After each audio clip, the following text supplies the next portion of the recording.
Alrighty, attention in the pits. All racers, report to the staging lanes. The show is about to start.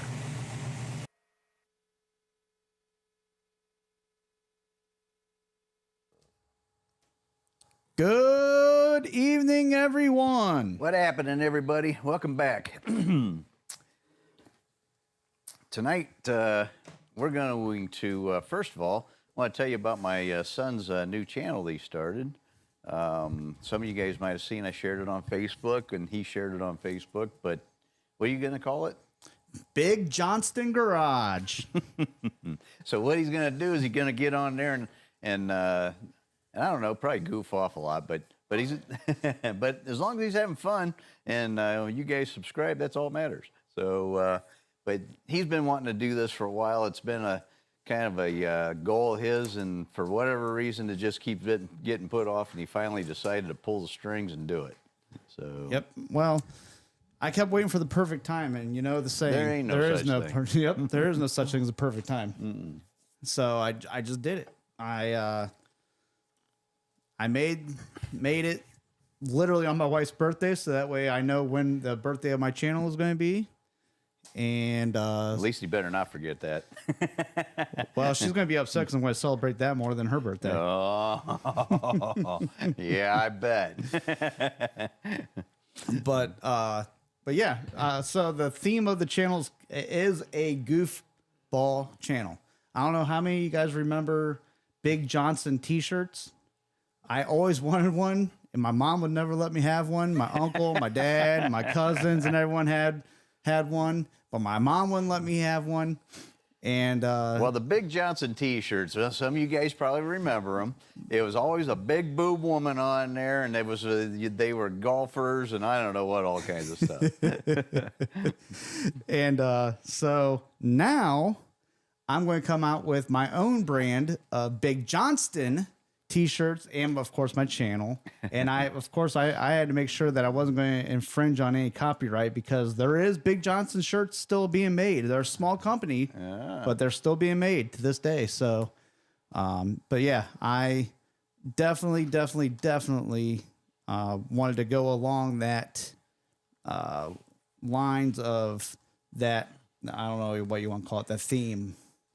So it's going to be working on my car, working on stuff out in the garage, working on stuff in my dad's garage. It's going to be working on my truck, RC cars. I mean, just whatever. I don't know how he's going to have time to work. Well, that's the whole goal. So that way I can hopefully get enough guys to get me monetized. I can quit my job. Well, trust me, you have to get them more monetized, because we're not making much on our other YouTube channel. So. But it's fun, you know, like what we're doing tonight. We get to hang out together, and we get to have friends over and goof off a little bit. But yep. But yeah, so make sure you guys go there and subscribe, help him support his channel and get that thing built up, and support his dream, and hopefully turns out something good for him, and he can. Yeah, who knows? Maybe he could quit his job someday. Yep. Hopefully. I got a bunch of shorts up there right now. They're nothing impressive right at this second. I'm still, like I said, I started it September 8th. And I already got one video, the introductory video, and then some shorts. So I'm working on my next video. I'm going to try to post at least a video a week, and shorts every day. So and that's the goal. Yeah, we didn't even do an intro video for our channel. Well, I don't have one for this one yet, but I need to put one together. Now, so the software, editing software. Yeah. That's why I didn't edit the Dyno Session? not the dyno session. That I gotta still edit, but my race car, inside the race car, I couldn't edit that because the software I was using decided that they were going to get bought out by another company, and they make you pay for it now. So I had to find another software that was going to be somewhat decent, that was free for right now, for you can try out. Yada, yada, yada. Not to bore you guys, but yeah, I found it. I got it now, and I will make a another. I have the OG one that's on the one with Brandon's Dyno. Yeah. I can put that on there. Yeah, we do have that on the channel, but we never did like an intro. What I mean by about our channel, what it's for, and what our channel's all about. So we need to do that. Just yeah. you know what I mean? Just kind of like just let people know what it's all about. So Drink all the Sprite, bro. Here, there's Coors Light in there. No. give me a beer. There's not much left, but What? Really, this is spit. Yeah. so sorry. So anyhow, No. while she's looking for a beer for my son, did you guys see these really cool cups that Jamie's making? These things are pretty badass. And I don't know what she needs to get for these things, but maybe Brandon can tell you or Jamie can tell you. But We're still tweaking. you're still tweaking it? Okay, so yeah, I think that we got some things we got to change on there, but that's pretty cool. So I don't know what kind of lid goes on this thing, or stainless steel, it looks like. Well, we might have a swag package coming out soon for DCI Motorsports. Ah, okay. Well, that would be pretty cool. You know, we hit 5,000 subscribers, guys. Thank you so much, man. I tell you what, it's a struggle to get subscribers. We look at the, they give us analytics to look at every week, or every day, actually. But anyway, you look at the analytics, and 78% of the people that come to visit our channel aren't subscribers. It's Yep. only like 20-something percent. And that's actually common. Yeah, that's just crazy. Now, our goal is to get you guys to subscribe, but that's actually common. Even just the other day, I watched a video with, what's that Sanchez lady? With who? Sanchez lady? Oh, Cody Sanchez? Yes. Yeah. She's having the same issue right now. Everybody is. I mean, you know what? You look it's- at all them channels, they're all like that. Yep. And, you know, it doesn't hurt. It's real easy. You just click that subscribe button. Well, a lot of people get on their phone and they go to YouTube and they type us in. yeah. But and- still, I mean, you know. But they don't have an account. So whenever you hit subscribe, it makes you try to create an account. Well, a lot of people don't want to sit there and do that. I don't blame them, but Yep. Okay. I didn't know that part. yeah. So I excuse everybody. And you're welcome, DJ. I hope that you are part of a Cobalt group on Facebook. You can advertise for me. I made DJ a hood prop for his car, Yeah, I seen that. and it came out really cool. Yep. I'm So- surprised it isn't lime green and purple. Well, the Chevy bow tie part's purple. but, okay. Yep. I did my signature. I brushed the metal so I had designs in it, and then hit it with a candy purple so that way when it hits the sunlight. Nice, nice. Yeah. And if you grind that a little bit so it has a little bit of texture behind it, that looks cool. Yep. So, yeah. And then I burnt the skull. I don't have a picture of it on here to just throw up there. I don't know if you can put pictures on here. Or Well, you not. can get on Facebook and look at your Facebook page. It's Yep. on there. So I don't know how many of these guys are on Facebook, though. I know Philip the Third. He refused to get on Facebook. We got to get him over there. Yep. Because we post a lot of stuff over there. So, but yeah, cool. So yes, if you guys could, please subscribe, and also subscribe to this one too. And some of you guys already see on here. You guys have already. Thank you very much. My goal is to get 1,000 by the end of this year. I think you have to have 1,000 to monetize. You told me. I have to have 1,000 subscribers, and then I have to have 4,000 watch hours to get monetized. Cool. Well, let's work on the 1,000 subscribers first, and Yep. then you can get that. All right. Yep. Cool. So anyhow, tonight what we're going to talk about, guys, is the Ram Air 5 cylinder heads that I make and how that all kind of developed. You know, it's hard to believe it's been what, almost 8 years? Almost 9 years. Is it almost 9 years? Yep. So God bless Rick Ferrara. He was the first guy to purchase a set of my heads. And poor Rick still hasn't got his engine together. So I feel bad for him. I mean, it's out of his control. It's not his fault. But yeah, the poor guy, he's been... and some of it is because of accumulation of parts. And whenever you build a custom engine, anybody that's ever done that before, it takes a couple of years usually to get all the parts accumulated anyway, because so much of it is, you know, hand built. You have to order a cam, and it takes time. order an intake, it takes time. Everything takes time. And a lot of times you don't know the direction you're going, so you have to kind of wait on some things before you can order them. So, you know, but 9 years? I don't know, you know. Well, but yeah. well, so Ric Flair also goes out of his way and helps out a lot of other people. he is that guy. You know what? Rick is a super good guy. He will bend over backwards for you, and he's always. I've never seen the guy down. He's always optimistic. He's always positive, and he always wants to make the best for everybody. Yep. So, which is really cool. I mean, you don't find people like Rick very often. So, but anyway, we, you know, what happened was the Ram Air 5 head kind of thing. I really almost didn't want to do a Ram Air 5 head. You know, it was one of them things that do I or don't I kind of. And the reason is because I was not impressed with the factory Ram Air 5 heads. If anybody has ever had factory Ram Air 5 heads, they're pretty lethargic on the street. And I know I get guys that'll argue with that. And when you're used to the kind of snappy throttle response that we get with our D-port and round port stuff, and you get into a Ram Air 5 engine, even as good as I can make it, it still does not have that punch. And it's more like, I don't know, it's like a high RPM deal that comes on real gradual, where when I hit the throttle, I want that sucker to snap to attention. And you don't get that with the factory Ram Air 5 head. So I put it off, and I put it off, and I put it off, and then another thing reason I put it off too is because I had so many experts tell me, you can't make that head work with the tube in the way like that. There's no way you'll ever get that cylinder head to work. Well, the more I thought about that, the more it pissed me off, and the more I thought, I'm going to prove these guys wrong. And so, hence the reason I started doing my Ram Air 5 head.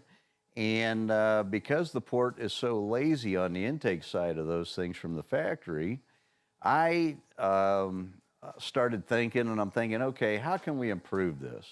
And I had some ideas that I put on a napkin with a crayon.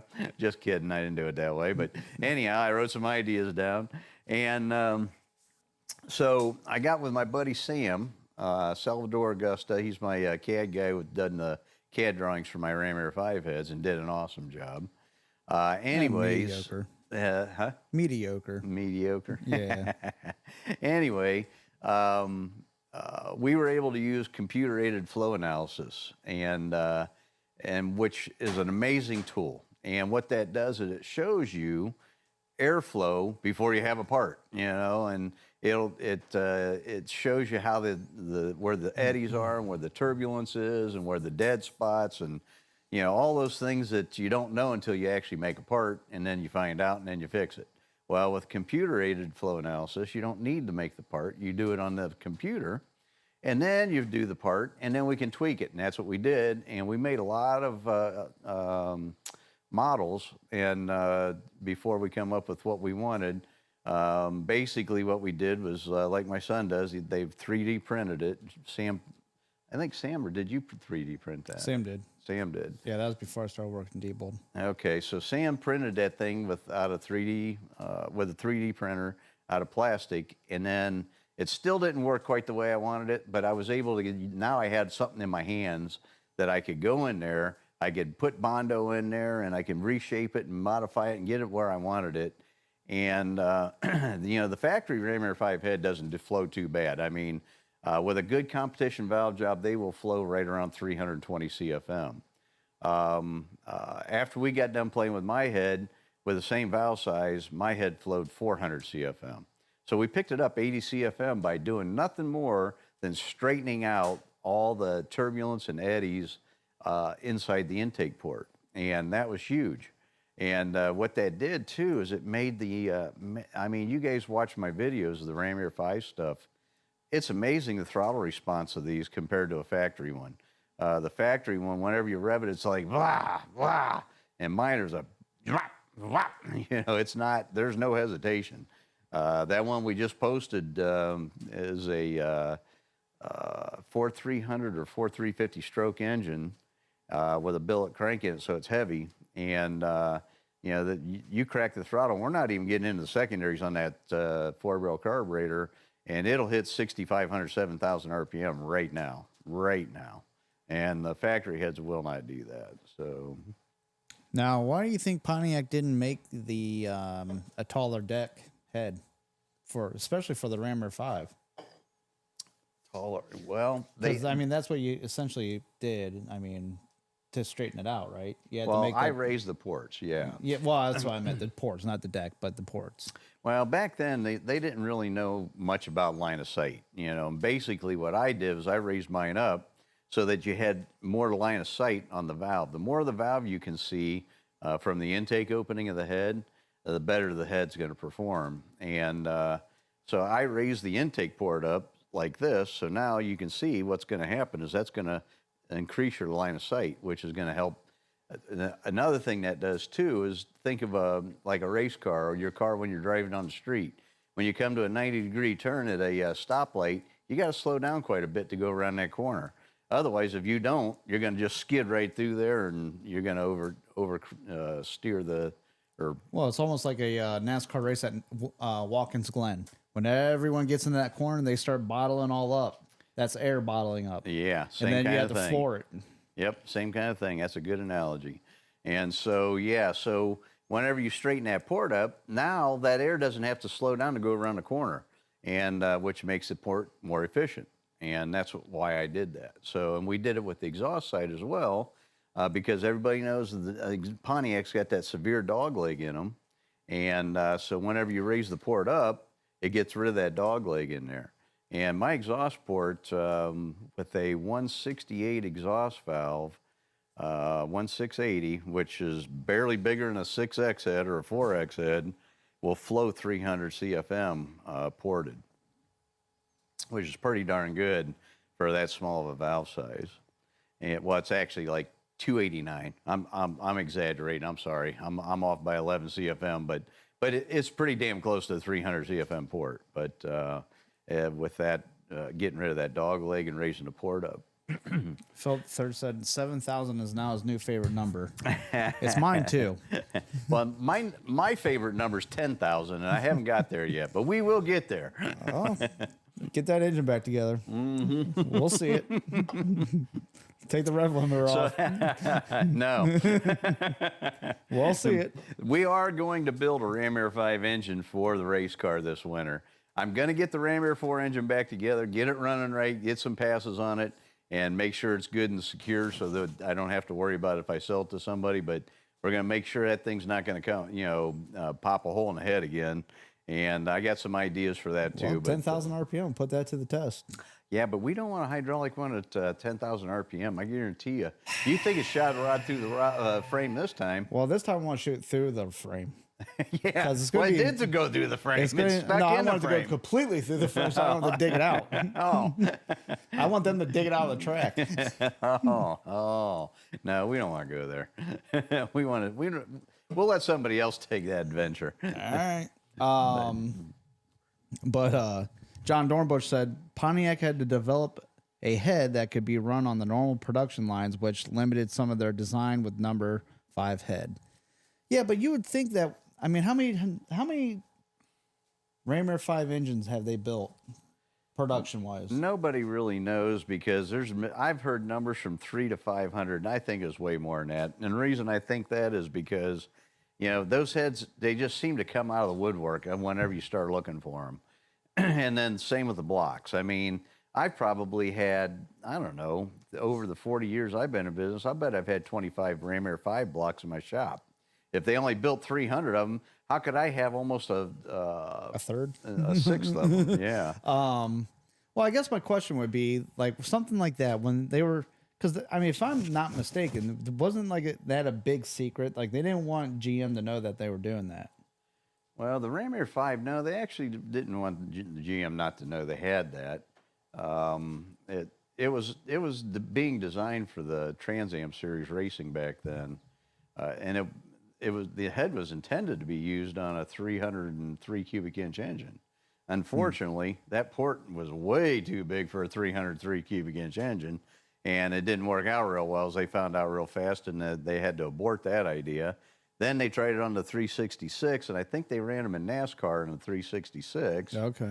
Which And- got banned. And I don't know what happened there, and I don't even know how successful that was because you can't find a lot of data on it. But and then they went to they started building 400s with them because they were going to originally put these things in some kind of a production automobile.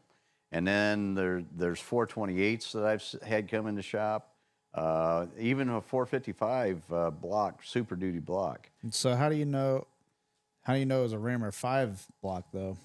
The Rammer 5 blocks are real easily distinguished, and it's because they got the extra ribs in the lifter area, Okay. and they got the big distributor hole in them. But didn't they do that with the Super Duty blocks though? They did, yes. 73 and 4 were Super Duty blocks, but they also had a Rammer 5. So you're looking at the date code, Yeah, then that stuff. right. Gotcha. Yep. Gotcha. Because I didn't And know. basically, a 455 SD block was a copy of the Rammer 5 block. Okay. Yeah. I didn't. When did they come out? The Rammer 569. Actually, I think they started in '67, but Okay. but you didn't start seeing them until around late '68. Gotcha. Yeah. And those only came in the GTOs if they were. Well, you by- couldn't get them in a production car. Oh, you couldn't get them at all. No, you had to buy it over the counter. they were getting. So the hot rod racers were getting them and then distributing them out. Yep. Once they were done with them. They were giving them to drag racers and some of them to NASCAR guys. And actually, I don't know if they were giving them to them. Maybe they sponsored So them. how the heck do you get a Rammer 5 stock head that's been unmolested then? Well, there's quite a few of them that haven't been molested because the port was already so damn big, you didn't need to port them. The guys didn't port them like they do Ram Air 4s or. Because I guess what I'm asking is because like I picture like Mickey Thompson getting his hands on these, and then he's like, well, I gotta see what it can do. I'm gonna port it and put 400. And there are guys that did. Nunzi Romano, he did it with. He was probably one of the biggest Ram Air 5 guys back in the 70s. Okay. And as a matter of fact, he had a tube chassis car with the Ram Air 5 in it back in the 80s, I think, that ran 8s. He was probably one of the first guys with the Pontiac, besides them guys that ran the Ram Air 5 in Pro Stock, to run 8s. And I don't even know if those guys in Pro Stock ran 8s. John Dornbush may know because I don't remember their names, but they had to run a 350 cubic inch motor, I think. So why didn't Arnie run a bunch of them? He was around that time, right? Arnie did. He used them on his funny cars.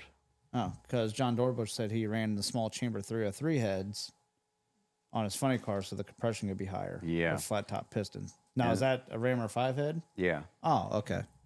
Yep. And they also used nitromethane in them, and they couldn't get the engines to live. I mean, that's one of the reasons why Arnie Beswick aborted the project with the Ram Air 5 because they just wouldn't live. And the factory heads crack real easy. That's one thing I have noticed with all the Ram Air 5 heads that come in my shop. Probably 3/4 of them are cracked, and they crack in weird places. They don't crack where you think they would crack. They crack around the head bolt holes on the outside of the head. They crack inside on the lift where the rocker studs go. They crack all over the place. Wow. And those are aluminum heads, right? No, they're iron. Oh, they are iron? Yeah, they're iron. They just feel lighter. Not to me, they don't. I mean, I only remember a few of them. I never. I mean, believe it or not, they're probably not much heavier than my aluminum head. Only because my aluminum heads are this thick and they're only that thick. Well, I mean, they're lighter than a cast iron head, though. I mean, like a D-port. No, they're probably about the same. Factory iron D-port heads, believe it or not, they only weigh right around 40 pounds. So Yeah, and you're talking about a aluminum one that weighs what, 35? my aluminum heads, I think Ed Page and Eddie Page, we weighed one at the shop one time, and I don't remember what it was. I think, You guys did the old curl. yeah, the curl yeah. weigh. Well, they've been working out. But yeah, I think that my head weighed. It was pretty close to an iron head. I think it weighed, I want to say 28 or 29 pounds. It was pretty heavy. So I guess my question is, we know why now you came out with your head. But my question is, why did you make it so that way you had to buy so much special stuff at the time, What do you mean? like shaft rockers and? You don't have to. You can run stud mounted rocker. Oh, can you? Yep. The only thing that's special is you have to change a cam because obviously it's totally different than a Right. regular Pontiac. You have to do a different intake because it's totally different than a regular Right. Pontiac. You have to do a header because they're totally different. I mean, when you go Ram Air 5, everything's different. It's not that I wanted it to be that way. It's just the way it is. Gotcha.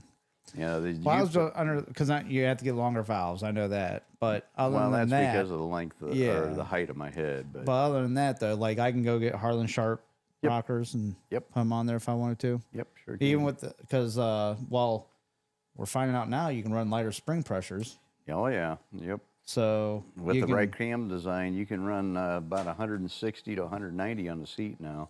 So that means you can easily run a stud and Oh, not have to worry about it so much. Because I think that was your main issue. Because that was one of the issues with your Tiger head, right? No, we never had any issue with any of that. I thought you had an issue at one point in time that you were trying to use stud and they kept getting pulled out, so you had to go to a shaft rocker. No, what that was is the casting company for my Tiger heads, they were not doing a very good job, and the castings were weak there, and they were pulling the rocker studs out. Gotcha. Wasn't because of the spring pressure or the rocker or anything. It was because of the casting. And one of the reasons why I ended up selling that head because I just got frustrated with foundries and I couldn't find a good one.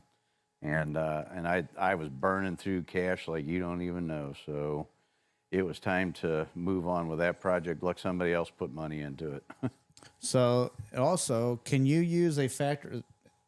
Well, no, you can't use a factory unless they have enough flange to mill off. But a factory intake on your head, No, you could. You have to use a spacer. a spacer. Yeah, because remember, I raised my port, so it puts a gap in between it. But you can use a factory intake. Bolt pattern's the same. Okay. But yeah, you have a factory intake, but I don't know why you would want to because Well- all the factory intakes are dual plane, and that would limit my head big time. Ah, okay. Yeah, you wouldn't want to run. So you that. want to run a single plane with yours? Yeah. Yep.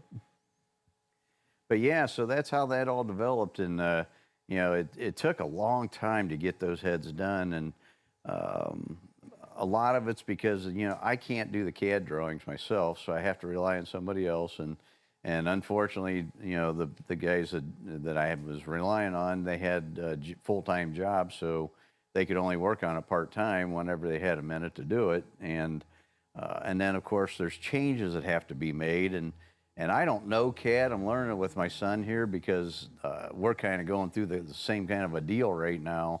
You know, I want to make a change, and he'll say, well, you can't do that. And I'm thinking, why can't you do that? How come this program don't work that way? This is pissing me off. I can draw faster on a damn napkin. Oh, no, CAD's better. Okay, I get it. It does make it a lot easier once it's all done, but until you get to that finished product, you can't make changes. Well, you can't make changes as easily as you think you can. Again, I self-taught myself how to use Fusion 360. And so, I gotta hit the camera. Well, God love my son and God loves Sam because I tell you what, they got to put up with my ass because that pisses me off. I can't understand how a program that's supposed to be easier than a crayon and a napkin. Well, I look at it this way. It's not so much that it's like to draw it on paper is actually easier. Yes. But Way now easier. that you got it in there and you have to model it in a certain way, and it's almost like taking Play-Doh. If you take Play-Doh and you lay that Play-Doh flat across the table, now make an intake with that. You start building up the flange. You get your holes down there right, and then you take the rest of the Play-Doh, you rip a chunk off, and you start building your port, and then all of a sudden you're like, oh, I don't like that. So now you have to take that port away. You have to go in there, you have to take Play-Doh away or add Play-Doh in and everything. Well, that could screw up, you know, that port. So now you have to have, you can't just take that stuff away with CAD though. Like this. Yes. That's what I did. So that's one of the caveats with CAD is if you design it in a way to where, like right now I'm teaching myself, and I just learned something new over the weekend, and I'm going to use it to. It might help me whenever you want to make that change because I don't I don't understand fully what you want. And so That's part of the problem. He can't read my mind, thank God. I can't read his mind, thank God. But so what happens is whenever I'm telling him a port design, he might interpret it different than what I intended it. And because of that, whenever he does it, because he's thinking he's done it the way that I want it done, and I'll look at it and say, no, that ain't what I was thinking. And so then we have to go in and change it. And that's where the delay comes in. Yes. What happened with Sam, too. yes, And especially with the cylinder head, like an intake's easy. Like intake would be like the thing that you go to class, they go make this. yeah, so this here, and my son's doing an awesome job on this thing. And but the thing of it is he still does, even though he's doing great, it's just that my relaying the data, what I'm thinking, is not coming out on paper for him because he can't read my mind. He doesn't know, whenever I'm thinking about a port shape, what I'm thinking. He's just thinking, okay, I think this is what Dad wants. I don't know. We're going to draw it, we'll see, and then we'll show it to him, and then we got to change it if we have to. But what I'm finding out is whenever he's got to make a change, it's not like just taking and clicking the little dot on that scale, or what do they call them, spines? Spines and splines and then mesh. The mesh and spline, I'm thinking all you got to do is grab them dots and pull them where you want them. Oh, hell no, that ain't the way it works. Nope. So it's all jacked up, and it just, or in my mind it is. I think that they need to redesign the CAD software. Well, CAD software has come a long way, believe it or not, and it's getting better. Even Todd Hess, my boss, thinks you only push 3 buttons and the CAD data is finished. In 30 Amen, years, brother. That's what it should be. In 30 years, I have yet to find those 3 easy buttons. Come on, man. You know what? I'm telling you, that's just like my buddy. He busts my chops all the time about using his debit card, and I use cash because I'm a cash kind of guy. I'm 64 years old. That's what I was brought up with. And we'll go into like a restaurant or something, and he'll tell me, I can pay for my lunch faster than you can with cash. I said, no, you can't. He goes, yes, I can. Every time I beat him. Every time. You can't go faster than cash. It's just that simple. The thing I wish they would eliminate is the cents. Yeah, they need to get rid of the change part. Yep. Just round everything up or down and or whatever. Make it dollars. Yeah. Dollar bills, instead 20s. of $11.99 or $11.79 or whatever, that's $12. Yep. Have the tax built into it. If they still want to put taxes on crap, have the tax built into it and make it an even 12. Yep. And get rid of all the change. We don't need that. Because that's the part I hate. That's the only reason why I pay with card. I hate cards, man. I hate them. I pay, and I don't like it either, but they've come a long way now too. They have. Now that you can tap it on the thing there. But it still takes the machine, 3-4 minutes to figure it out. Sometimes, yeah. I go to, if I go to the store, I use my company credit card to go buy parts or materials or whatever. It doesn't really matter. If I pay cash, I'm literally done in seconds. If I got to put my damn credit card in there, I'm sitting there. Well, it also depends too who the cash register lady is, and if you hand her, if it's at $15 and you hand her 20, then she's got only get ones, and then she's gonna go, oh, I gotta double check that again. You can wait just as long with her counting out the money too. Yeah, they're pretty quick unless it's a young person. I hate to say it that way because, God love them. We got to have young people to keep advancing society. But man, I tell you what, if that machine don't tell them to change, they're screwed. They don't know what to give you back. That too, but they're also, you got these young girls that are scared to death because they might have had their drawer short one time. Their boss ripped them a new one because the old fogies over here, they get upset whenever you. Well, hell yeah, it better match to the penny at the end of the damn day. Yeah, well, if I ran cash register. If you have a line of customers that are all pissed off waiting on you, and you hand someone back bunch of old some bitches like me. Yep. And you hand someone back the 20 plus or change, and then you don't know. And at the end of the night, you get questioned. Well, where's that $20 at? Oh boy. And well, that's why you lay it on the register across the thing there. You got that little flat spot. Well, you can't do that nowadays. Why? Because it's so easy for someone to just go and then run. Yeah, that's what they make guns for. Well, but yeah. So with That's why my dad's going to get a crash course on CAD with AKA he's going to be sitting right next to me and he can't sit still. So I got to literally get a toe chain, put it around his ankle and attach it to mine. Well, that or you just make sure you got 6 beers sitting right here, and then I won't have to get up. Because right now I got to get a beer. But so, you know, my dad and I are working on this intake. I personally think that the way I'm making it, we got a better runner than what this intake has already. Oh yeah, you've made some improvements, and we're gonna incorporate into that too. So, but we're trying to make it look a lot like this on the outside. We want all the trick stuff to be on the inside. oh boy, But have it look like the Doug Nash almost in a way. A mixture of Doug Nash and what was the other one? Winsler had Winsler, one, yeah. but- So that way, when you guys put it on there, if you have an old hot rod build, you put it on there, and everyone's going to think that you have like an old Doug Nash intake on it, but really you have better. It's gonna be way better. So It's not gonna be just better; it's gonna be way better. and then BNR Racing asked, what was the average air speeds on stock Pontiac number 44 Rammer 5? I don't remember. I actually did some testing on that on my flow bench. I did the feet per second, and and it was it depended on what part, of course, what part of the port you're measuring at. But this beer's frozen solid. Oh. Well, the fridge works. Yeah, its fridge works really well. Because it's literally a block of ice. That one I'm not going to be able to drink for a minute. Good. All right, well, thank you, son. But anyhow, yeah, the feet per second thank you. It was stupid slow in some areas, like I want to say 260 feet per second. But some areas it was around 300 feet per second. So it just depends on where you were measuring in a port.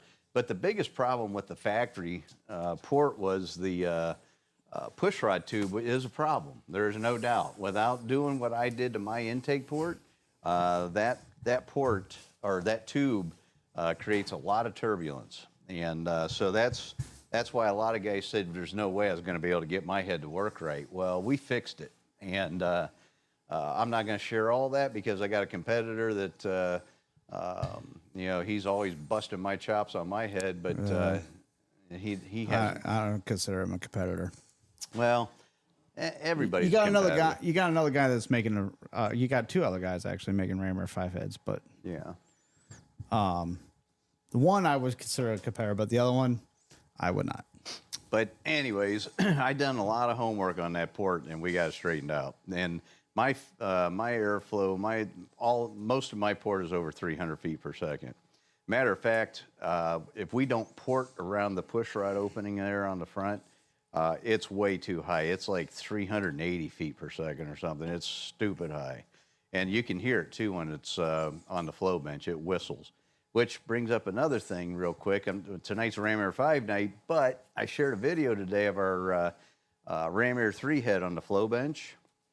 And I'll share the flow numbers with you guys whenever I get done tweaking this head a little bit. But anyways, if you listen to that head on the flow bench, it's shrilling. I mean, we got some airspeed with this new port. That means torque. And when you got that kind of airspeed, you're going to make a lot of torque. So what's more important? What do you look for first when you're doing a port on a head like that? Are you looking for airspeed or are you looking for volume?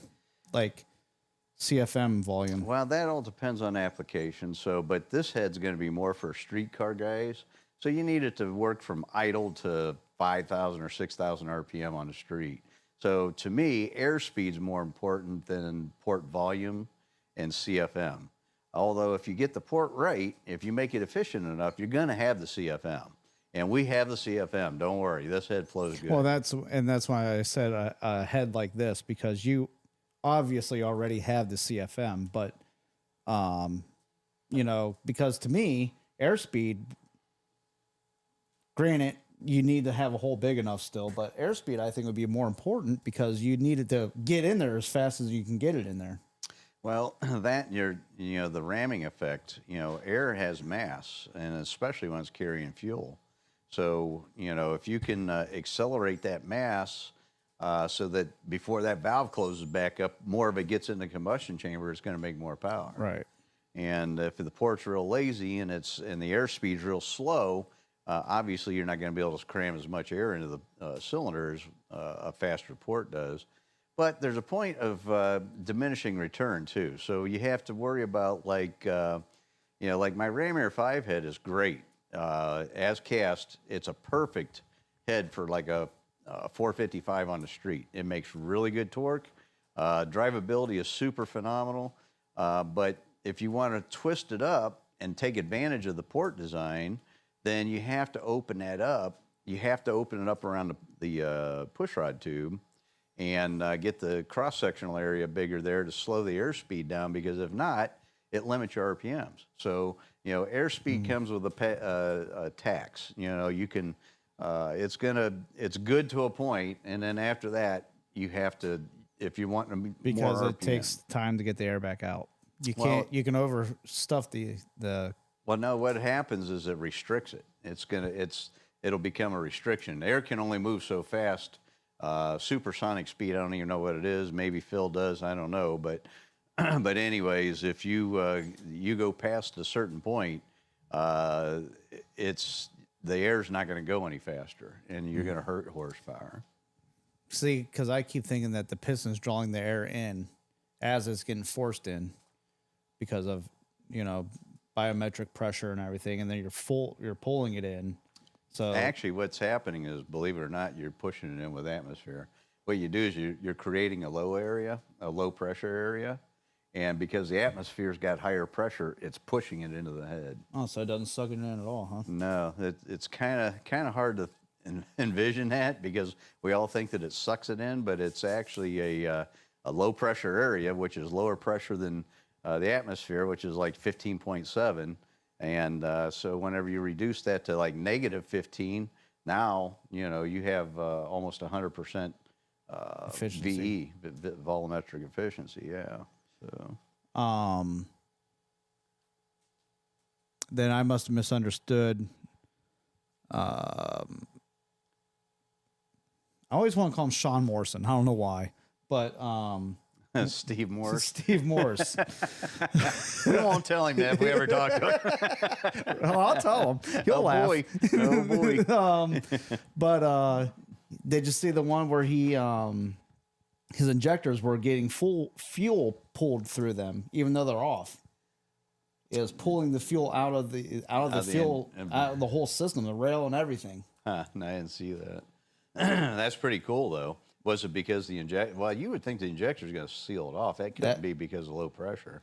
And I thought, well, it has to be because of the the drawdown from the piston. No, so what'll happen is if you watch a carburetor, you can tune carburetors with squirters, believe it or not, guys. And so a carburetor will actually draw fuel not only from the boosters, but from the squirter in the carburetor too. And they actually make squirters with little extensions on them to help that happen, so you can draw more fuel at high RPM with them. So it's a tuning tool.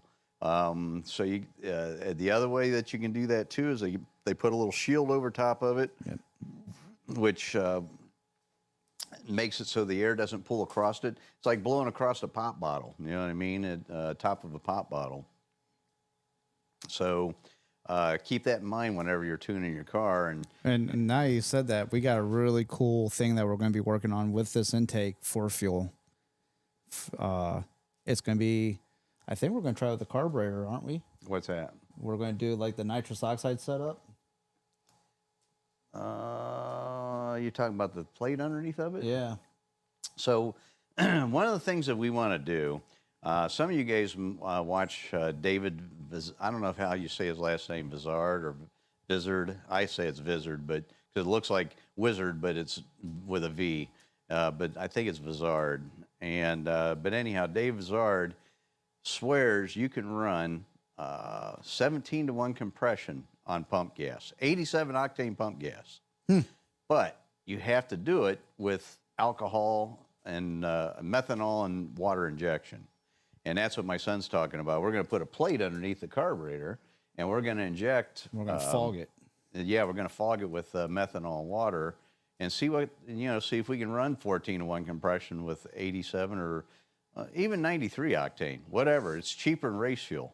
Methanol's cheap, so and especially water, whenever you're going to be using it, like it's not going to be your main fuel source, so right. it lasts longer. It only comes on whenever you need it. Because you do those methanol injection kits, they give you a windshield wiper bottle, basically. Yeah. Yeah.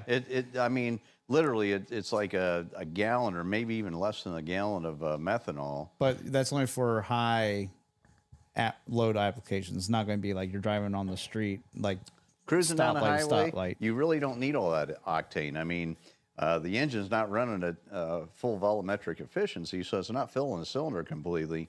So you can get away with, cruising down the highway, you can get away with 89 octane if you have 14-to-1 compression. Now, if you stand in it a little bit or you're coming on a grade, that's a whole different story. And that's whenever the methanol can come in, or push the octane up and knock the detonation away. Yep. Yeah. GTO George says alcohol is only cheap when you're not using 3.5 gallons a run. That's the bad thing about methanol, or any alcohol for that matter. It's very expensive because you're consuming roughly twice as much as gasoline. BNR Racing asked, are we going to see 900 to 1100 horsepower DCI Raymer 5 normally aspirated with tunnel ram style DCI intakes coming? That is what I'm going to do. That's why we're going to build a Ram Air 5 engine for the race car. And my goal is I want to do pump gas. I was going to do high compression, but I think what I'm going to do is I'm going to do pump gas.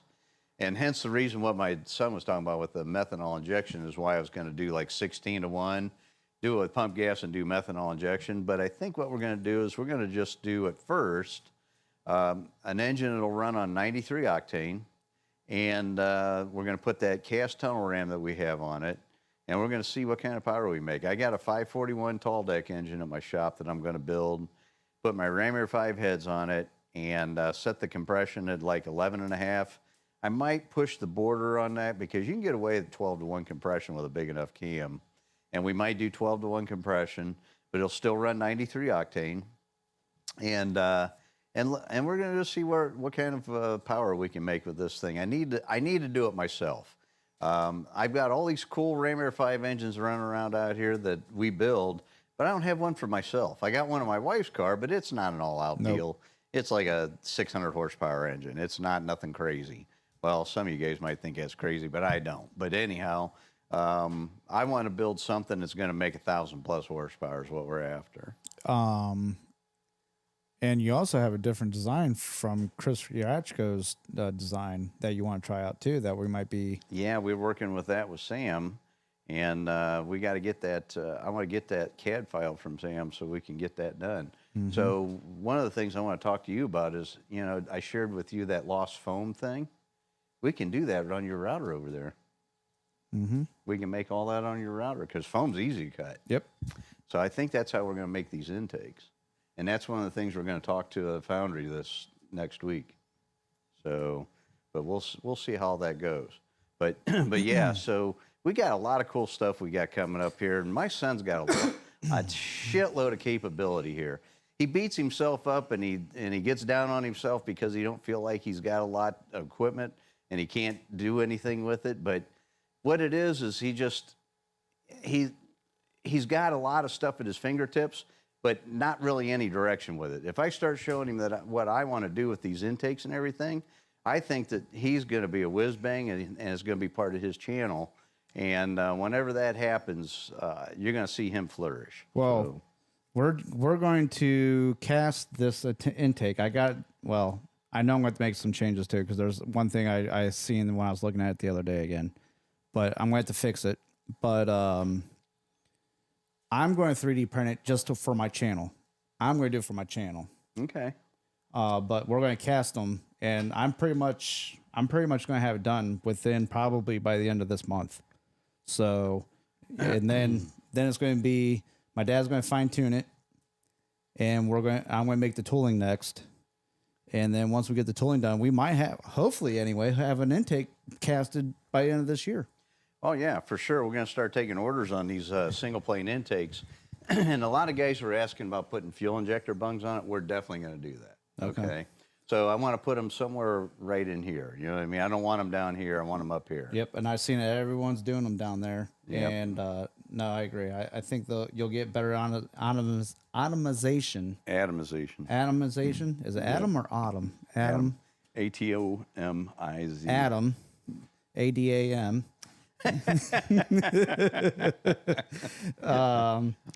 So I can do that. That's it's going to be a little bit of a challenge for the front and back runner, but I think if I can pull that out just a little bit. Todd's teasing me. Did you see what he said on there? Do you need my back half Grand Prix with a ring? Because he knows I used to race Grand Prix back in the day, and I had one like his. He's remember? tempting. He's tempting you. I love those cars, but yeah, I got a back half car now, Todd. Well, but thank you. You know, our fifth uncle or my fifth cousin twice removed, Jerry Johnston had a Grand Prix. Jerry Johnston. Yeah, from Street Outlaws. Oh. That's right. His last name was Johnston, wasn't Yep, it? and his son's name's Brandon. Yeah. See there? So yeah, he had a turquoise Grand Prix. Oh, I don't remember that. Yeah, it was supposed to be a street car, and then he didn't stop. He just made it more. It's not like a all out pro street or anything, but it's a nice car. Mine was a nice car. I don't know if George Sunday's on tonight, but good customer of mine, George, he bought that car from me, and he still has it. He's had that car for probably, I don't know, 20 years. 25 years. I'd say probably longer than that. Well, I'm he bought it from me 42. in 97 is when he bought it. So what is it? It's almost 30 years. He's had it for 27 years. Yeah. And he has the Philip the Third. There's multiple Brandon Johnston. I actually went to school with another Brandon Johnston. Yeah, but that was a different Brandon Johnston. Yes. And his middle name was actually James. He was 2 grades below me. So they got my report card and his report card always mixed up, and he got better grades than me. So I so he wasn't unhappy. Yeah. He shows mom this. Yeah, I tried to take that one home, but the addresses didn't match up. Mark wants to know, says, what do you think horsepower is going to be on our 455?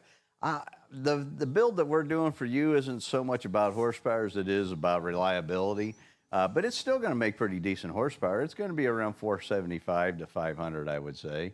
More importantly is the torque. That's what you feel on the street. It's probably going to make somewhere around 560 foot-pounds of torque.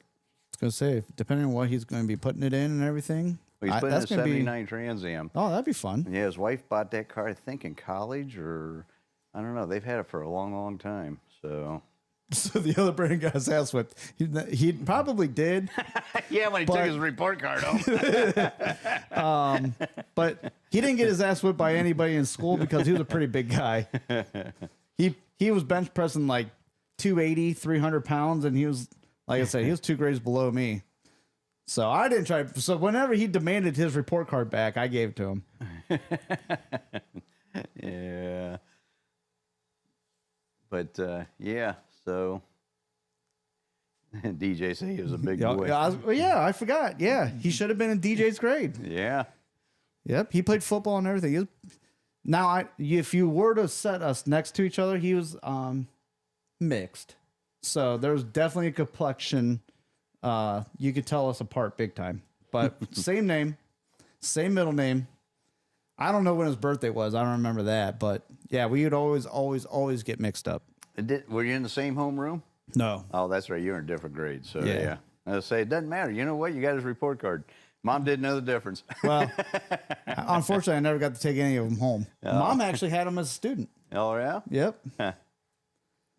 Oh yeah, Mark. Actually, believe it or not, with that engine build combo, it's a little bit better, a little bit more horsepower than mine.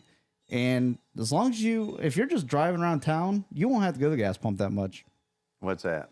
He said, "Cool, taking small trips, pump gas." Oh, for Mark Timmer? Yep. Oh yeah, for sure. It's pump gas deal. I wouldn't do it if it wasn't pump gas. I don't want you guys to have to put racing fuel in it. And depending on what rear end gear and tire size you have. We're going to set all that up for him too. So, Oh, okay. Yeah, we're going to actually install the engine in the car for him. Oh, nice. Now that my shop's almost back to normal, I mean, today the heating guys showed up at the shop, and unfortunately the construction company took the scissor lift, and the heating company didn't know it, and they needed a scissor lift to hang the heater and blah blah blah. Anyhow, it didn't get done. Huh? And you sold yours. Well, yeah. so yeah, we didn't have a scissor lift to get the heat up today. So hopefully tomorrow that'll happen. Because it's going to get cold here in Ohio here soon. I'm going to have heat. Yep. Next month. But It's going to start getting colder. But anyhow, they're getting closer. They hung the gutters today. Like we talked about last week, the garage doors are up. It's painted. The electric's all done. The lighting's in. The shop's looking great. It looks fantastic. So I'm real happy. We got to get heat now and finish up a little bit of electrical work. And Oh, speaking of which, I got oil for you in the back of my truck. oh, okay. And other than that, I got to get some used oil for because I use a waste oil furnace in there to heat the shop in the wintertime because I can't afford propane all winter. I'd made that mistake the first year I was in my shop, and I was blown away how expensive propane is and how much it takes to heat an area, a 30 by 40 garage that's insulated With foam. with Spray the foam. spray foam and insulated garage doors and no windows in them. Anyway, my first year in my shop, I spent $4,200 on propane. I could not freaking believe it. Within 2 months. And in 3 months. But anyway, I came from a shop in Akron that had natural gas, and I was on the budget, and it was $100 a month. So it was $1,200 for the season. But, Well, you also kept it at 50 in there too. And well, I didn't have that, and that was not intended. The furnace ran at full blast all the time. There was no insulation in that building. we had to have a flat tip screwdriver in our pocket to chisel the wrench off the ground to get it to pick it up again. And if you sat down to poop, you're in trouble. Unless you were my uncle, then you had all the heat you wanted. Matter of fact, I started making the paint in the bathroom peel. We got jokes to tell about that. But anyway, so I'm getting I got a clean burn is what I'm getting, Todd. And I did have a black gold, which is Energy Logic now. And I actually like that machine. I still have it. And I think I can refurbish that from the fire because it was very, very efficient. That thing probably we kept the shop. Brandon likes to work in his underwear. Not me, the other Brandon. And he wears thongs. I don't know about that, but anyway, I'm not that guy. I keep it like around 60 degrees in there, and Brandon has it like a sauna, and we would only burn through roughly about maybe 500 gallons of oil a winter. And I'm hoping that this new clean burn is going to be the same. I don't know. We'll find out. I'm hearing horror stories. They're telling me it uses twice as much. BNR Racing said that YouTube cylinder head porter Charles Soredo, friends with David Vizard. He seals large holes up with a cut up steel tape measure and Belzona. Nice. Well, we're gonna take another crack at my head. I got an idea. I think what I did, I was being a little conservative, and I didn't. I should have ground the cast iron out further back, and I didn't. And so what ended up happening was actually a piece of the cast iron came out. It wasn't the Belzona that came out. It was the cast iron that blew out of there. And of course, you guys seen the aftermath after that. So it wasn't good. So this time I'm going to pack that son of a bitch full, Belzona. There's no way it's coming out. Perfect. Felt third, we cannot have a cast iron wood burner. The insurance company won't cover it. Nope. If you have a wood burner and the insurance company sees it, you are done. They will not insure you. And then Perry said he burned used engine and trans oil in his shop. It's too inexpensive of a method. It's perfect. I love waste oil furnace. They cost. I tell all my friends and buddies, bring me your used oil, like my son does, and he tells his guys he works with, and we usually are pretty good shape. As a matter of fact, my oil burner my Energy Logic is full, but I don't know how much of it's water, so I got to pump it off and see what I got in there. But yep, nope. I tell everybody if it has water in it, toss it. Yeah, I don't want it. I can't use it. Well, water will settle out of oil, but the problem is you don't know it till you start pouring it in, then all of a sudden, blub, blub, blub, blub, and then you contaminate your tank. I also tell them too, if it's full of like gasoline, we don't want it either. No, I can't do a coal furnace either. Nothing with an open flame that way. They don't want you to have no logs or coal or anything like that because it's not safe for a garage atmosphere with the gasoline. They want something that you can chemicals. shut off real quick, like it has a safety in it that shuts the flame off instantly. Yeah, that's it's not good. So, but yeah, other than that, I mean, I was thinking about electric heat, but that's expensive, and I put one of them tube heaters in, and everybody said, "Oh, that's the way to go." And I ran it on propane, and that thing cost me a fortune. The best way I found so far is waste oil, because they don't have natural gas out where I'm at in the country. Unfortunately, if they get natural gas, you can bet your bottom dollar I'm putting natural gas in that shop. Coal is very good at heating. It stinks though too. I used to, in my other shop, before I found out my insurance company wouldn't pay for or wouldn't insure me if I had one, we used to heat the old shop. Remember that one on Canton Road with coal? Oh yeah. I mean, we would make that freaking cast iron, I don't know what you want to call that, box. Yeah. But it was a furnace. That thing would glow red. Yep. I mean, it was warm in there. It wouldn't take very much coal either. Coal's amazing. I mean, we put 2 big chunks like that in there with and some pallets, and holy shit, it'd warm your shop for a whole day. Todd said, make sure you have a squirrel cage fan on the oil burner. He upgraded his, and it's much quieter. Ah, okay. I think you had one on there, didn't you, or no? I did on my Energy Logic. Okay. I don't know what this new one's going to have on it. We'll find out. Gotcha. Yeah. It's the newest and greatest. It's a brand new one. It's supposed to have some kind of a fuel pressure or oil pressure regulator on it too, so it senses, like if you dump tranny fluid and oil and gear oil in it, the viscosity changes. And this machine, this new oil burner, is supposed to adjust for that. Where before with my Energy Logic, it would run good all day long, then all of a sudden it starts sputtering, and you go up there and you can see the fuel pressure was doing something goofy, and you have to adjust it a little bit, and it was good again.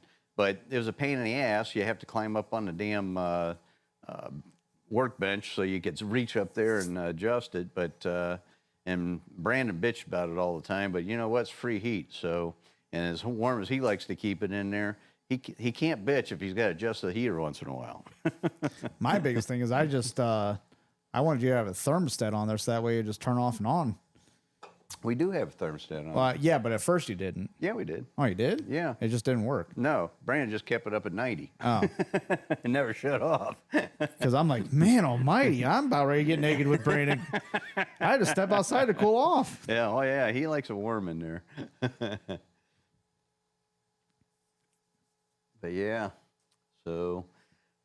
So anyhow, back to the Ram Air 5 deal. So I put the head on steroids. I tell everybody I put the head on steroids because we raised the ports on both sides. We improved the line of sight. The other thing I did too is I changed my valve angle.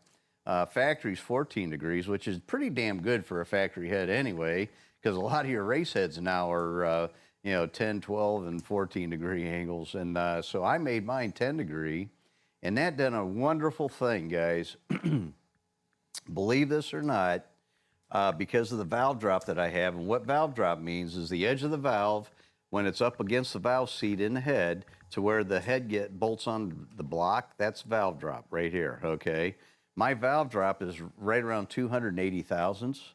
So you could literally, with my Ram Air 5 heads, run a flat top piston with no valve relief, none whatsoever, And depending on the duration of the camshaft, you can run as much as 800 thousandths lift without a valve relief. That's pretty freaking amazing. And the reason is because, think about it, when you got a 14 degree and you stand up to 10, the valve's almost straight up and down. It's almost like if you did make it straight up and down, like a diesel head, you know, you're going to have a ton of room. Yep. So yeah, that's another benefit with my Ram Air 5 head. We changed the valve angle to 10 degrees, and that's huge. And that helped with the line of sight too, and it helped with the short turn in the bowl area of the port, which increases the velocity and airspeed. So there's a lot of improvements in my head. The other thing I did too is I made the decks really thick on them. And the reason we did that was because, you know, I didn't know if guys were going to run turbos or nitrous or blowers or whatever. And like all the Edelbrock heads that we get in the shop that guys are running nitrous and stuff, every time we get one of them heads in the shop, they're either cracked or they're warped so bad that you got to mill the shit out of them. And they don't have much thickness down there. They might be 300-400 thousandths thick, where mine's almost an inch. So it's roughly 3 times as thick as the Edelbrock deck, which is phenomenal. There isn't hardly any heads that do that other than mine that I know of. I mean, whether it's big Chevy, big Fords, Chrysler, it don't matter. I don't know very many head manufacturers that have almost a 1-inch nominal thick thickness on their head. So that was another improvement. I designed the head for a 2280 intake valve and a 174 exhaust valve, and we made it so that it'll fit on a 4150 bore, but you have to reduce the exhaust valve size down to 1.66 or right around there. 165 is what we usually land at with a 4150 bore. But if you have a 4350 bore, you can run a 174 exhaust valve, no problem, and you can run as much as a 2300 intake valve. And if you want to reduce the exhaust valve down to 1720 or 1700, you can put a 2350 or a 2375 intake valve in them, and go after that big flow number if you guys want. But you know, we got a couple of guys who are getting ready to test this head and see where it's going to be. One of them, I'm hoping that it's at Steve Morris's place right now, and I'm hoping that Steve Morris does a video on it. We'll see. But it's a Ram Air 5, my Ram Air 5 heads, and it's at Steve Morris right now as we speak.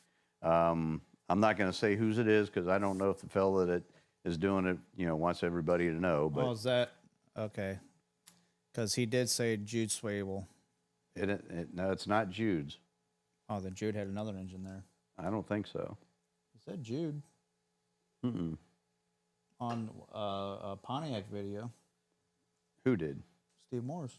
Really? Yep. I don't think. Is Jude's watching tonight? I don't know. So, yeah. Gauge the entire area of the valve groove.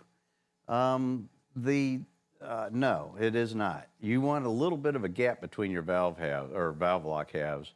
And the reason is because of heat and expansion. And if you don't have that, they can push themselves apart and then it can release the valve. So you want a little bit of a gap. Doesn't need much.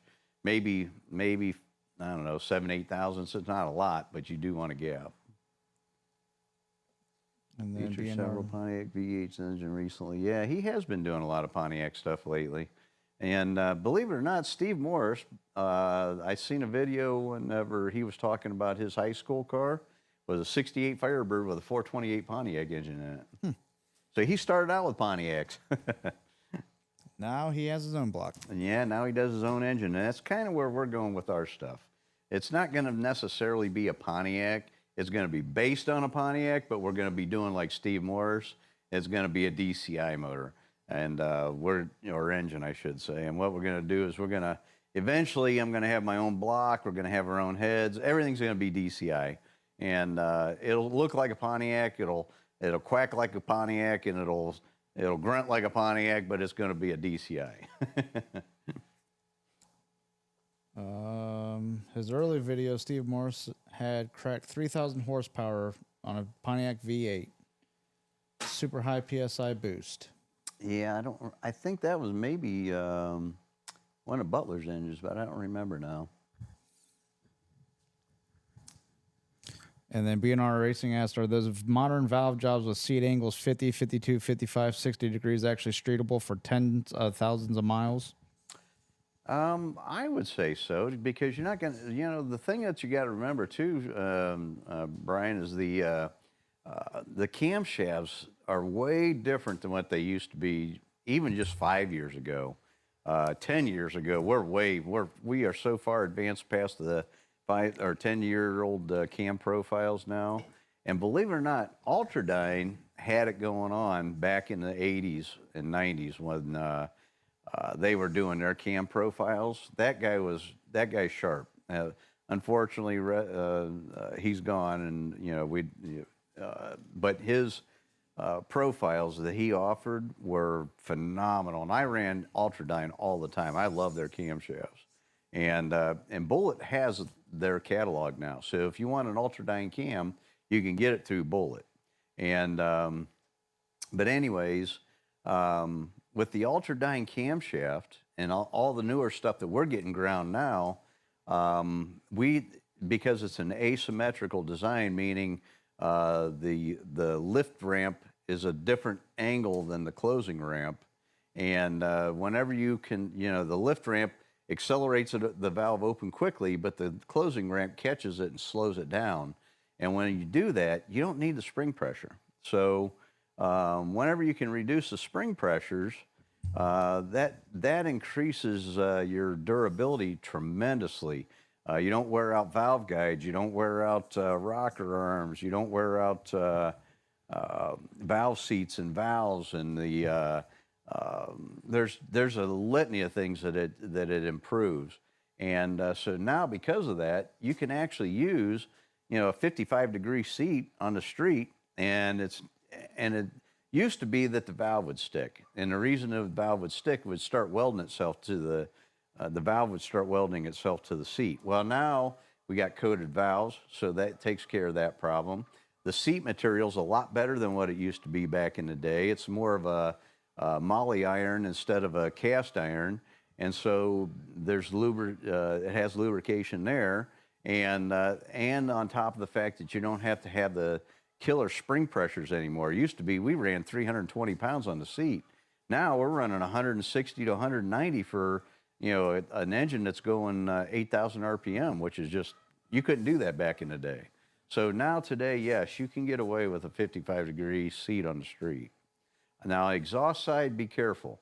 You don't want to go too crazy on the exhaust side. You can run a 50 up to a 50, but I would not go any more than 50. Now for a race car, we're seeing seats come in our shop right now that are at 60 degrees on the exhaust side, but I can tell you right now that it will not work for the street. Phil Third said, I know Don doesn't want to hear this, but that was the same cam profile on my PT Cruiser. An Ultradyne?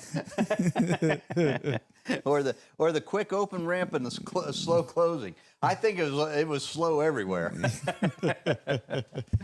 And then and quit bragging, Phil. Yeah, Phil. Wayne Skelly, that's a new name. Ah, nice. He said should be able to exceed 800 lift by a lot with the right overlap and rock ratio. Yes. Now, it used to be that, whenever you tell somebody that you had 600 thousandths lift on the street, they went cross-eyed and got all nervous and started peeing themselves. Now, that doesn't happen anymore. We can run, we can get away with running. Brandon, the guy that works for me, his Ram Air 5 has 900 thousandths inch of a lift, and he drives that thing all over the damn place. I mean, it's crazy. So it's not like it used to be. Whenever you used to say 900 thousandths lift on the street, oh my God, you're going to blow the engine up. Well, back in the day, because of the spring pressures we had to run, I agree. The other thing we had to do back then too is we used to have push rods that were that big around, and it looked like telephone poles in there. BNR Racing said need CRN chromium nitrate or DLC valves.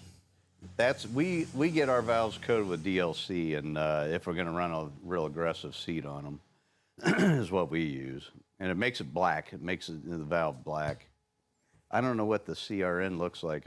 I've heard of it, but and we may have had some stuff in that shop like that, but I don't remember what. I don't know if it was that or not.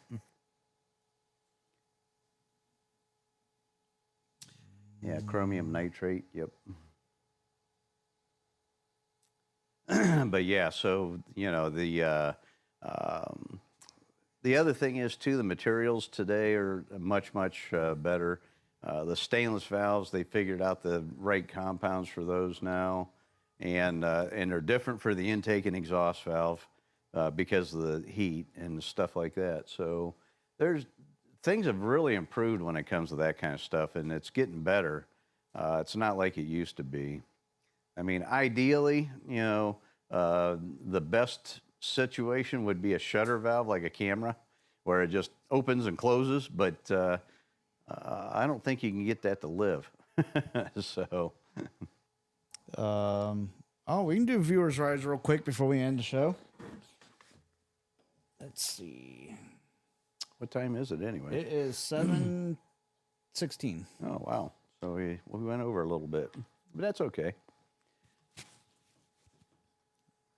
Well, he's getting that up, guys. Make sure and go check out Big Johnston's Garage and make sure and subscribe. Big Johnston Garage. Big Johnston Garage. Yes. Okay. On YouTube.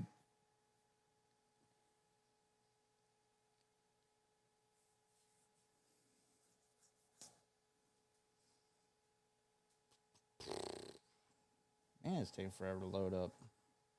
See, that's what I was talking about whenever you go to the cashier line. Here we go. All right.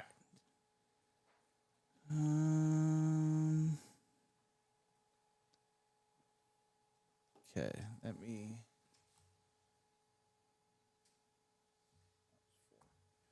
Switch here. So Philip the Third. Oh boy, not another PT Cruiser one, is it? Watch text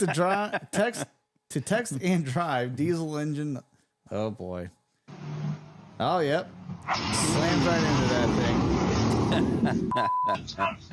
That poor dumb. There's my dad getting out. You're learning so many important things, and I'm so proud of you. And then Mr. Rogers saying, "You learned some important things today. I'm so proud of you." You're learning so many He had important. to go check out his front fender. All right. Jonathan Peters. All right. Here we go. Oh, is that turbocharged overhead cam? Yep. Nice. What do you have that in? Ooh, that looks like it's airbrushed on there too. That looks pretty sweet. Ah, look at that. That is cool. I want to do one of those so bad. Oh, Vega? No, Pontiac Astra. Oh, an Astra. Okay. Yeah, which is basically a Vega. But yeah, cool. Now, if you didn't cool. have that poking through the hood, that'd be a sleeper. Oh boy. Well, now that he's got it poking through the hood, he needs to put a big giant scoop on there and make a statement. Yep. So it's a 1975 Pontiac Astra. It has a 69 overhead cam 6 with factory 4-barrel intake and exhaust manifold. It has a 1980 Pontiac 301 turbocharger system with an 800 CFM quadrajet, added meth injection to run current, 15 to 17 pounds of boost. Nice. Best pass so far in the 8th mile is at 8:48.13 at 82 mile an hour Cool. with a 194 60 foot. Yeah, that 60 foot would improve that a lot. That I wonder what the fuel economy is with that thing. Up and here's him running. So we're gonna do the quarter mile thing for you real quick. I think I shared with you guys a long time ago what the formula is for that. So what did you say the 8th mile was on Looks like it's good. that? It's coming on hard on the 943. Let's close that up. It is 8:48. Or you said ET or mile an hour? ET. Oh, okay. 8:48.13 at 8th mile. All right, so that's equivalent to a 1331 and a quarter. Not bad. Nope. Considering that if he can get that turbo lag out, I don't know if he has Well, turbo lag or anything. But So to give you a good example, and this is why this formula thing works so good. You take the 8th mile and divide it by his mile per hour, which, what was his mile an hour? You take 660 and divide it by 82.48. divided by 82.48. That car's capable of 8 flat in the 8th mile. And you take that times the 1.57. That would make it a 1250 car and a quarter. That'd be cool. So yeah, you know what? That getting that 60 foot down would be a huge improvement on that car. All right, Philip III, 67 Pontiac GTO. A really beautiful GTO. Did Phil buy I another believe car? it's a 67. It's got the Hearst mags, Got the Hearst wheel on it. red with the red It's a line tires. postcard, It's really just like good. the one that we got behind us. Yep. Nice. Grandpa had one just like that. He wants me to paint this one red. My dad had one like this when it was He new. sold his back in 1974, I think, for $800. We had to get rid of it because mom couldn't drive the stick shift. He's got 4-speed in it too. His had a 3-speed. His didn't have Hearst wheels on it either. It had relic to it. So there's that. Philip III's watch that woohoo moment. Oh boy. 4. Up Philip III, he's getting it. I thought he wrecked or blew up the Grand Prix. Is that a PT Cruiser? Did he get fixed? Oh no, he sped it up. Look at how fast he's going. Flying through those turns. Yeah, boy. There's Looks no- like it's beautiful where he lives at. Oh yeah. And here's 98 Grand Prix on a curved drag strip. A curved drag He strip. calls it my street. Now where he's Oh, at. an IFO over his house. An IFO. Yeah. That's a Goodyear blimp. There's a Goodyear He's taking a blimp flying survey of you. overhead. You must have been doing something. Was you out there naked, Philip? We see that every day here. Yep. I don't know where he's going, but Every day. Yeah, Matter of fact, if you don't see the blimp flying, there's something wrong. Yeah. It crashed a couple of times here. Ron Merkel. So what Ron share was. Oh, yeah. There you go, son. Just That's say- what I want exactly what I want my Firebird to look like. Yeah, there you Top go. and wheelies too. Yeah. I want that big tire on the Is that a back. 7 or an 8? That's a 7 too. So, no, that's an 8. Don't have a vent window? It does not. No. It looked like It has did. the marker on the back. I don't have my glasses on, so. Now that's cool. Oh, Wayne Skell. Well, speaking of, he's getting all sorts of recognition tonight. Oh boy. What'd he share with us? His Uh, business card? well, that too. Right? Contact him for your next project. There you go, guys. He's more than just forklifts. He must work for Mid-Atlantic Industrial Equipment. Nice. Yep, he's a service technician. There you go. So there you guys go. If you guys Need a lift. live in the Mid-Atlantic, he's in PA. It's downloading right now. The Ventura run.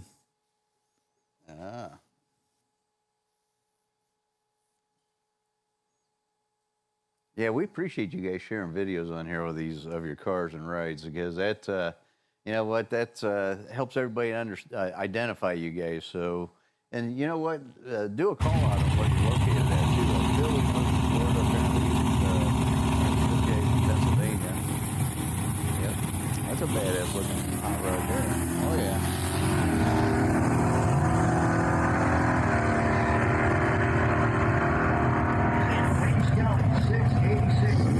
686 and 96 mile an hour. Yeah, that's a good running car. Yep. I love it too. It has that sleeper look again. The rat rod looked like Luke's car. Yep, I love it. 686. Yep, 686.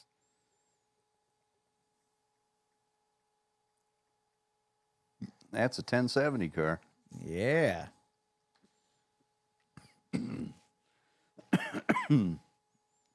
All right. Then Perry, a night out with some buddies. Uh-oh. I hope it dang ain't it. like The Hangover. Oh, apparently it must have been. They deleted it. Well, hopefully it wasn't another car on fire.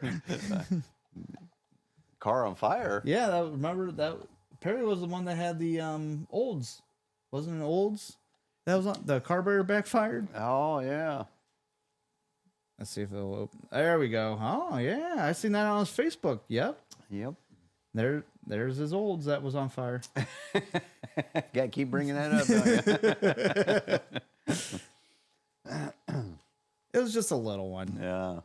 Fortunately, he was able to put it out. And I think Where's DJ's? I don't know how I skip over emails. I don't know. It's all right here. There it is. Yep, right There's here's your the hood hood prop. prop. Yep. It needs a little lime green on it.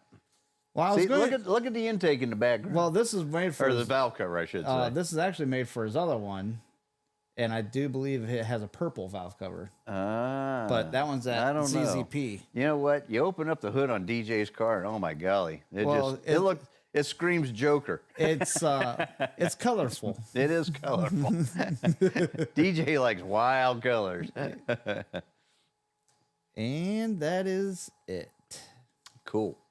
Well, thank you guys for sharing. That is awesome. But yeah. So anyhow, I don't know what we're going to talk about next week, but this week I just wanted to get everybody caught up. You know, hopefully I'm going tomorrow to go to my tooling maker for my new Ram Air 3 and Ram Air 4 heads so we can get the changes made I need to get done. And if that goes well, I can share with you guys next week what I'll give you an update on the Ram Air 3 and Ram Air 4 heads. Now, the guys, I don't know how many of you guys are watching tonight that are messaging me right now to want to buy those heads.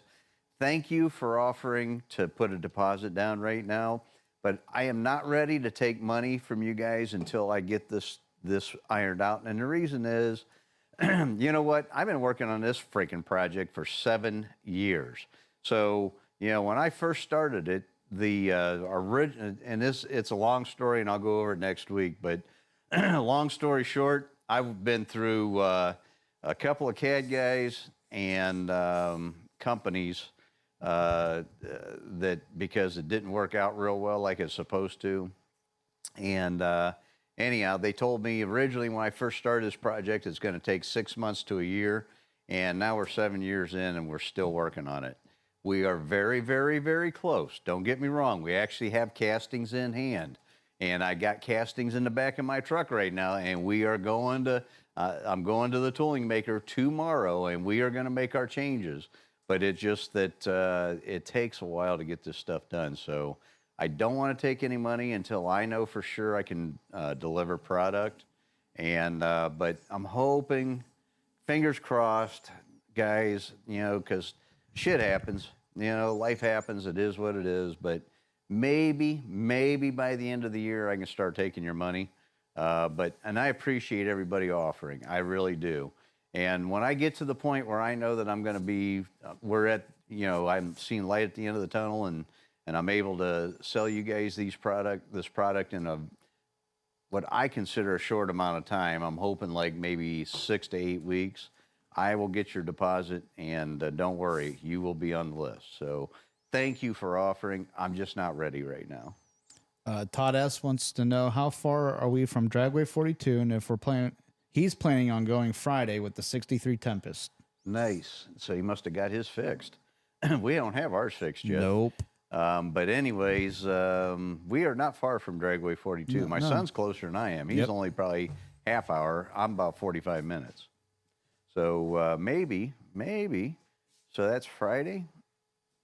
Okay. Well, that's a date night for me and Mom, but maybe after I get done date night, we can run out there. I was going to see, maybe Jason and I can go out and do some videoing. There you go. And get it for your channel. Yep. Put some on our channel, put some on your channel. That'd be cool. Yep. And we can show off Todd's car. He's got a badass hot rod, man.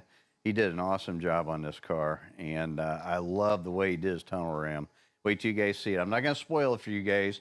We'll let my son video it if he gets to go to the track, and let Todd share. But it's pretty freaking cool. And then BNR has a request about talking about modern and piston designs and rings to go with past pistons. Okay. That's a good one because there is a huge improvement in piston design. And I actually have at my shop a piston design that is kind of experimental that piston manufacturer did for me. And I need to check before I say who it is because it's a pretty trick piece that I have. And I'll, if I'm allowed to share it, I'll show everybody. What's more impressive, it's all 3D printed. No. Plastic. No. Got serious coating on it. Yeah. If we could do that, that would be freaking awesome, but that ain't happening. But no, it is really, really cool design piston. And pistons, there is horsepower there, guys. So good suggestion, Brian. We will do that. And wrist pins as well, he says. Yep. And yeah, they've come a long way that way too. So, yep. And I'll weigh the piston and pin and everything I have because it's phenomenally lighter than a regular piston.